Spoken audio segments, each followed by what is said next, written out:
And we're back. Thank you guys so much for tuning into the Colby Health and Wellness Podcast. This is part of my effort to give you a zero cost and consumer platform so that you can finally understand these pieces and aspects of your health and determine what's the right fit for you. Today we're going to talk a little bit about a different type of episode. These are things that I wish I knew before entering a doctorate program. Now, I am in DC school, so that's Doctor of Chiropractic school. Up until this point, our schooling has been very similar, if not identical, to a DO program, MD program, or a DPT program. So this is medical doctor, doctor of osteopathic medicine, or doctor of physical therapy as well. And in the beginning, everyone gets the same basic life sciences. Some are a little bit more in depth, some are a little bit less in depth. For example, we don't do as much with biochemistry, but we do way more with, anatomy and physiology than some of these other guys do, and I'm not knocking anyone. I'm just saying this is how the programs work. So my point is, this information is going to pertain to every type of schooling out there that is at a doctorate level, and it's going to relate to everyone on some level, absolutely, very well. Definitely, at least for the first half of school, which is what you need, right? This is the make or break. This is how you learn the stuff that you need for the rest of your life. So, without further ado, I am at Palmer. I'm at Palmer College of Chiropractic. I'm in Florida. That's the way it goes for you guys. We're at the Florida campus, right? So we're at Daytona Beach, Florida, and we get to live in the Sunshine State, and we get to study medicine. It's awesome. It's amazing. I have so many things I'm thankful for here. It's awesome. So let's get right into it, right? So let's talk about the things that I wish I knew. Originally, I literally wrote this out as 3 things you wish you knew before going to chiro school, and it turned into like 13 or 14 things. Like, there are so many things, but I'm like, I was talking to friends and I'm like, damn, I really wish I knew that before I went to school. So like, this is good stuff, right? I'm so glad that I have this stuff in here, and it's amazing, right? I'm so happy to give this information to you guys in a way that I wish I had it before I went to school, right? So, number 1, have your personal shit together. Boy, that ruffles some feathers. I know it does, but absolutely, I mean, this is without a shadow of a doubt. Everyone that I saw that dropped out in the first, 2 trimesters or whatever, people were worried about, people dropping out or whatever. They didn't have their shit together, man. Whether it was personal finances, problems with their family, people that got divorced. It happens, man. It happens, and it's tough. It's not fun, and it is what it is. You just got to make sure that you have it in order, right? I think that's one of the biggest things, and I'll just leave it at that. Make sure you have your personal affairs in order so that you can finally go and do what you need to do, which is study medicine and be a damn good doctor, like you will be. Number 2 is, don't be too worried about the debt. I literally knew someone back home that decided not to go to school. He was going to go to a DO school. He would have made crazy money. But he said, it's too much debt. And I was like, brother, what the fuck? I was like, this is insane. Because if you think about it, what you're doing here, and I would say this is probably some of the most justifiable debt you can possibly accrue for yourself. It's because the only way, one of the best ways to jump socioeconomic classes or make a significantly, statistically speaking, on average, make a significantly higher paycheck is to accrue a skill, is to gain a skill or do something for someone that is worth significantly more money to them, right? Now, for some people, that's hedge fund managing. For some people, that is adjusting. For some people, that's being a surgeon. For some people, that's prescriptions of whatever, right? It's different for everyone. But for you guys, as far as people concerned about going to doctorate school are concerned, this debt is extremely justifiable, and it's completely okay to have this debt because it means that you're eventually going to have a skill in the future that you can build patients for, and you can change people's lives for. I mean, that is an insane thing to think about. So, the debt, it's okay. Yes, it is a lot, but yes, it is going to be okay in the end. I think it's something like less than 1%, or maybe it's just above 1% of people that graduate from Palmer College of Chiropractic default on their loan payments. It is a super, super small number, right? I'm not worried about it being you. It's a very, very small number. So don't worry about that. The debt's worth it. Moving on down the list, go to school clubs. Now, I don't know how it works at other doctorate programs, but I will say at my program, we are fortunate enough to have school clubs. Now, in these school clubs, there are different clubs. Like there is the Gonstead Club, there is the Motion Palpation Club, there is a research club, chiropractic biophysics, and so on and so forth. Every school has different clubs, right? But at our school, it's really nice because we have, I think it's three sessions a week. Pediatrics club. I love pediatrics club. Anyways, most schools have a club. We have 3 times a week, and it's like, this is club hour. No classes can be held at this time. This is club hour. This is your chance to either study more if you have a test coming up right after, or go to club, right? And so, most people choose to go to club, and I would encourage you to go to club, and that's my point. I will say, though,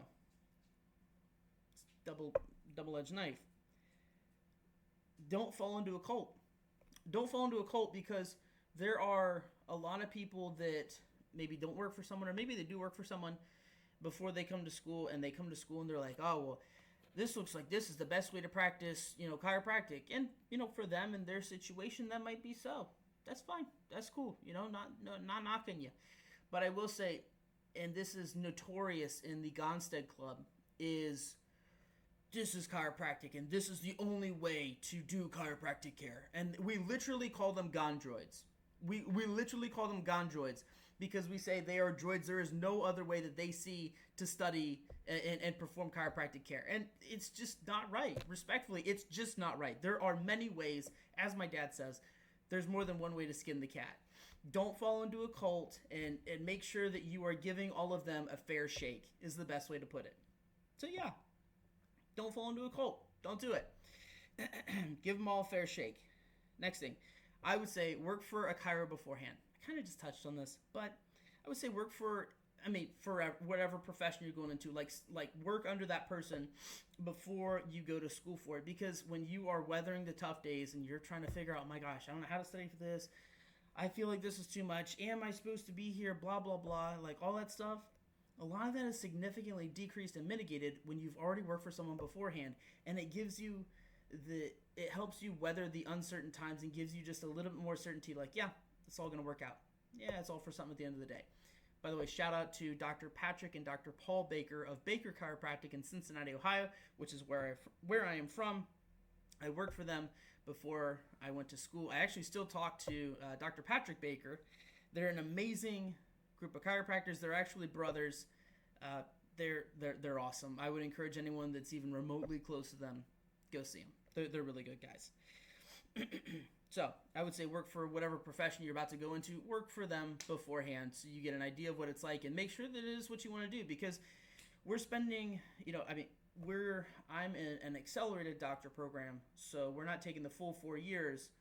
We are doing year-round schooling for about 3.5 years, 3 1/3 technically. So it's tough. Make sure it essentially gives you someone in your corner that's on your side. Take an advanced human anatomy class if possible. And I say this for anatomy and physiology, absolutely for sure. In the other programs, it might be notorious that biochemistry is terrible or whatever. I don't know for sure for the other programs. I can't really speak to them, but I can speak for chiropractic school. And I can say, holy shit, you need to know your anatomy and your physiology, because everyone's always asking, like, oh, what can I study beforehand? What can I do? And I felt the same way too. I was like, because I come off of running businesses, and I was like, I need to brush up. I need to learn, because I'd already graduated college. I'd already gotten into the workforce, and then I went back to school.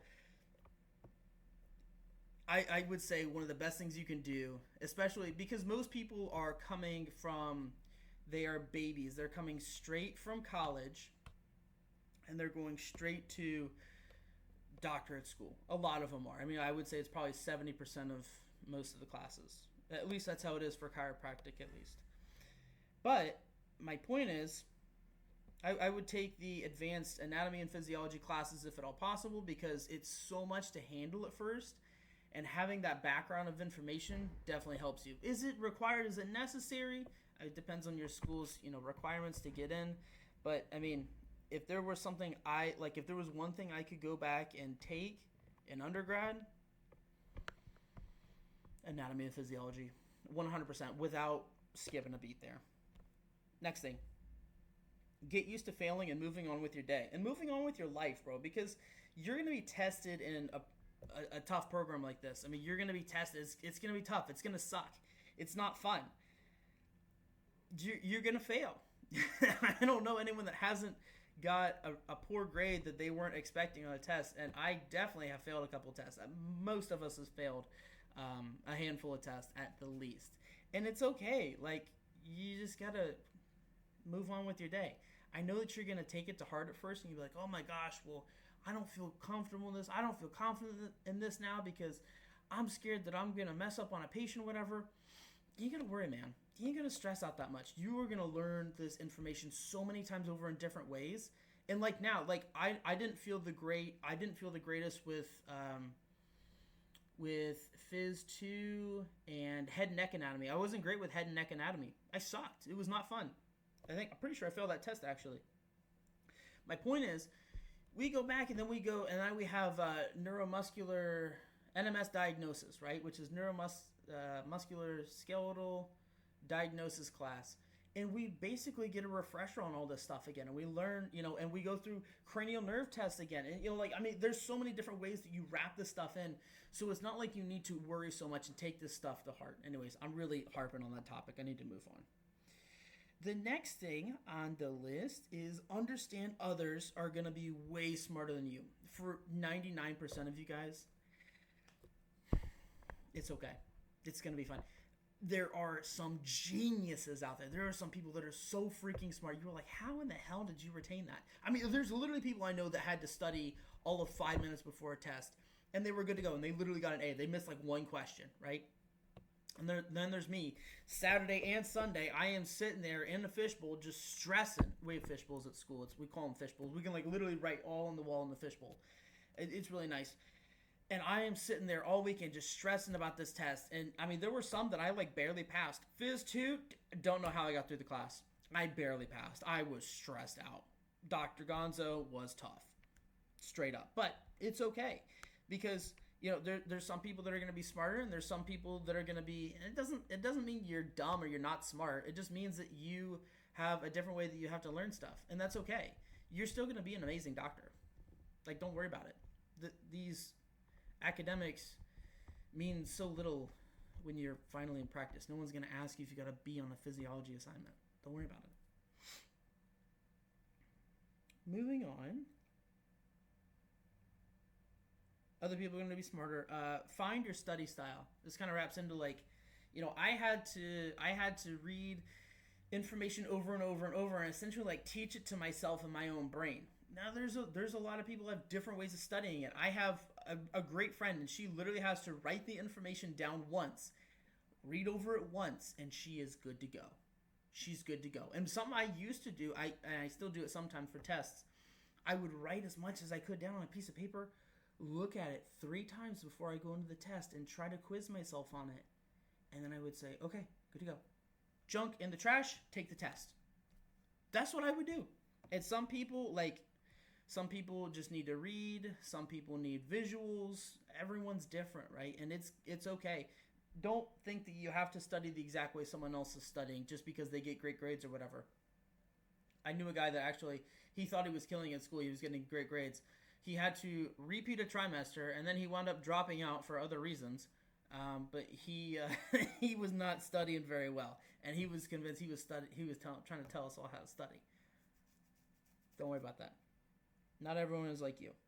So, find your study style that works for you.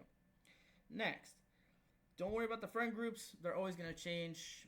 I think this goes for kind of anyone in any stage of life, but don't worry so much about these. And I really say this because I've seen a lot of people that got behind in school or didn't do as well as they could have because they were too worried about chasing tail or they were too worried about a significant other. They were too worried about the friends that, were talking to them at school. And they didn't wound up not doing as well in academics. And, a year later, 5 years later, like, if this isn't something that's going to be a significant factor in your life, don't fucking worry about it, man. It's not worth worrying about. It's okay. Just let it go by the wayside. You're here to study medicine. That's what you're here to do. Period. End of story. Next thing, prioritize your health and life outside of school. This goes for meal prep. This goes for working out. This goes for, we're really fortunate here in Daytona Beach. We can just go to the beach, literally go to the beach on the weekends, and that's a great way to decompress for a lot of us. You do whatever you want to do. You do however you need to do, but just make sure that you are taking time for yourself and you're not getting burnt out and you're not trying to study way too much in the beginning because you're so worried about trying to grasp all this information. Like, you're literally drinking from a fire hydrant. That's about what it's like. And that's one of my other points on here is get used to drinking from the fire hydrant. Like, prioritize your life and try to make your time as efficient as possible and understand your study style so you're not wasting a ton of time. And get used to drinking from the fire hydrant. Like, you're not going to pick it all up. It's okay. It's tough. You just got to take as much in as you possibly can and move on to the next. You're going to get refreshers in this stuff later on. It's cool. Don't worry about it. Avoid imposter syndrome.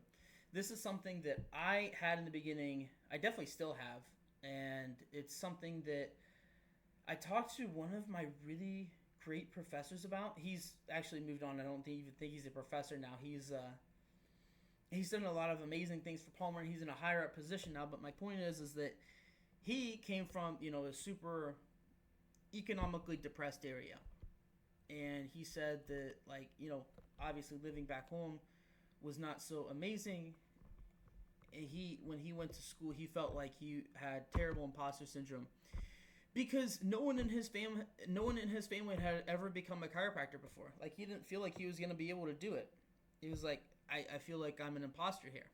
I don't want you guys to feel that way. I definitely felt that way. I still feel that way sometimes. And there's a lot of people that feel that way. And it becomes a problem when you start to self-sabotage yourself. It becomes a problem when you start to self-sabotage and you say, I'm not going to be a good doctor, so what's even the point of studying this?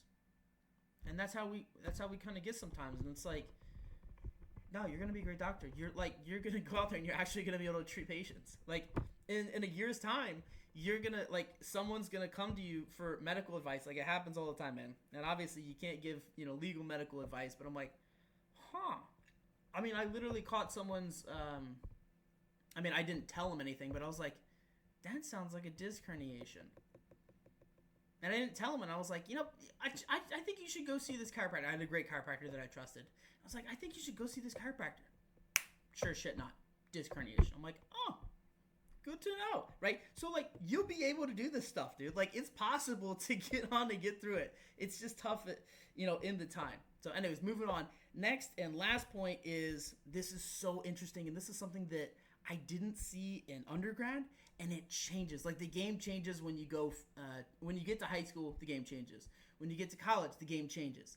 And then when you get to grad school and you get onto furthering education, it changes again. And it changes for the better this time. Because, in the beginning, I remember so many classes in undergrad, they were like, look, half of the class fails, people hate my class, people struggle to, I can't tell you how many times I heard those speeches at the beginning of the first day of someone's class, and they're like, my class is terrible. I'm going to try to make you fail. And I'm like, what the fuck is this, bro? I'm going to my advisor. I'm getting a new class. I'm not here for this crap, And, it's wild. But when you get to furthering education and chiropractic, any, furthering education, I say chiropractic school because I'm in chiropractic school. But it goes for any furthering education. These professors actually want to help you here. It's crazy. You walk into their office and they're like, yeah, what's going on? I'm happy to help you. And, there's a decent amount of undergrad that are like that. But it's crazy how everyone is actually here to help you and gives a fuck about you in, furthering education like this. Especially for us. We're just big enough. I think the student body is something like 1,000 students roughly. And we're just big enough to where, okay, we got our name on the map. We're pretty established. I think they've always said Palmer is one of the greatest. Palmer's, literally the school that started chiropractic. And, most of the greatest go here. They go here and they go to Life and, Park, etc. But my point is this. My point is, at any of these furthering education programs that you go to, the professors actually want to help. They give a shit about you and they want you to do well. So you go and you ask them about things that you're struggling with and you're having problems with. Like, you can meet with them after class. You can meet with them during their office hours. Like, they want to help you. They don't want to see you fail because they know that you are here to make a difference and you're here to do a good job. And you want to be a good doctor. They want to make you a good doctor, right? Like, they're teaching this for a reason. Or they could just go out and they could be, they could be practicing physicians themselves. And a lot of them are, by the way, practicing physicians themselves, which is really nice. Because in undergrad, you're like, well, what the hell does this guy know? Like, he's been teaching, this crap his whole life. I'm pretty sure at Palmer they have to be an established practicing doctor of chiropractic for like 5 or 10 years, and then they can come back to school. That, or they get some sort of like crazy diplomate or whatever, and they're able to get an in with that. But I mean, my point is, they are great for wanting to help you, and they know how to adjust. They know how to do these things. They know what's up, right? And like, they want you to do well. So I thought that was really interesting and a really nice, refreshing attitude when I got to doctorate school, because it was like, okay, like, you made it. You done it. You became a doctor already. Like, you're not trying to like show everyone that you're the greatest anymore, like some of the really crappy, undergrad professors are. Like, these cats want you to do well. So yeah, I thought that was really cool. That's about all I've got for you guys. It was supposed to be a short list, and then I made it longer. I was like, I really wish I knew this stuff. So that's what I put in there. I'm sure people have different opinions, and just take, what is the consistent theme across all videos that you watch or all podcasts that you hear about this stuff. It's because everyone's going to have a slightly different view on it. Everyone's going to have a slightly different take, and, that's fine. Just take what's the most common thing is like, oh yeah, probably should do that. But low key, I mean, like, I would definitely take like an anatomy course before you get here, bro. Dr. Meisel is awful. Anyways, that's me. Shout out Dr. Meisel. We love you. We absolutely love you. He's actually the president of the Gone Steak Club, so I'll leave you with that. But anyways, guys, look, hey, I am also, in case you didn't know, I'm also a personal trainer. I love helping women with weight loss and especially the hormones. I find it so interesting. So many women have endocrine disruptions in their system, and it's something I personally find super interesting. I love helping people troubleshoot that stuff and work through weight loss. I was a natural bodybuilding competitor myself, and I love health, fitness, and anything in that realm. I'm actually really good at it too, so I do coaching for it. If you guys are interested in something like that, we're able to do coaching online or in person.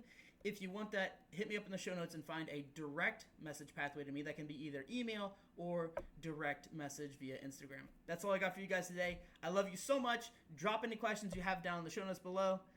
Happy studying.